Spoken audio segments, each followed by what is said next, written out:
તો હવે વાત પાંચમા મુદ્દાની કરીએ। ગીર સોમનાથ જિલ્લાના તાલાલા પંથકમાં કમોસમી વરસાદ અને ભારે પવનના કારણે ખેડૂતોને મોટું આર્થિક નુકસાન વેઠવાનો વારો આવ્યો છે। ખાસ કરીને કેરીના પાકને ભારે અસર પહોંચી છે, જ્યાં અસંખ્ય કેરીઓ ઝાડ પરથી ખરી પડી। પ્રિન્સિપાલ અને ડીન જે જોડાઈ ગયા છે, જેઓ બાગાયતી વિભાગના છે, ડોક્ટર ડીકે વરુ। ડીકે સાહેબ, ખાસ તો આ માવઠું છે તે તાલાલા ગીરને બહુ અસર કરી રહ્યું છે। અનેક વિસ્તારોમાં કેરીઓ ખરી પડી છે અને બાગાયતી ખેડૂતો મુશ્કેલીમાં મુકાયા છે। કઈ રીતે જોઈ રહ્યા છો? ચોક્કસ આ પ્રકારનું જે માવઠું છે એ 100% નુકસાન કરે, કારણ કે અત્યારે જે કેરીઓ છે એ હવે લગભગ 15-20 દિવસમાં હાર્વેસ્ટિંગ સ્ટેજમાં પણ જે શરૂઆતનો ફેઝ છે એ છે।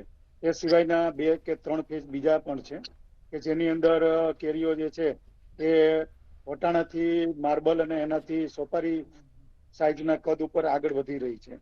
એટલે આવી જે પરિસ્થિતિ હોય એ સમય દરમિયાન માવઠું આવે અને સાથે પવન પણ હોય તો સ્વાભાવિક છે કે કેરીઓ જે છે ખરી જાય, એટલે કે ખેડૂતો માટે હાથમાં મોઢામાં આવેલો કોરિયો છે એ છીનવાઈ જાય એવું બની શકે।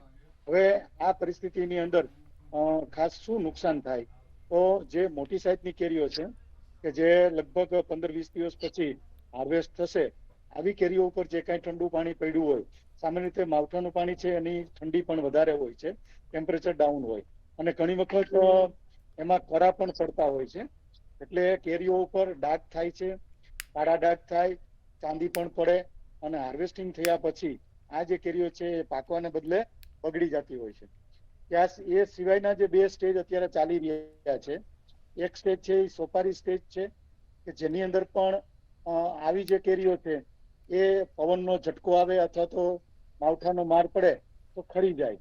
એટલે સોપારી કદની છે, એ સિવાય વટાણા કદની અથવા તો માર્બલ સ્ટેજ જેને લખોટી કહેવાય એ સ્ટેજની પણ કેરીઓ જે છે એને પણ નુકસાન થયું છે।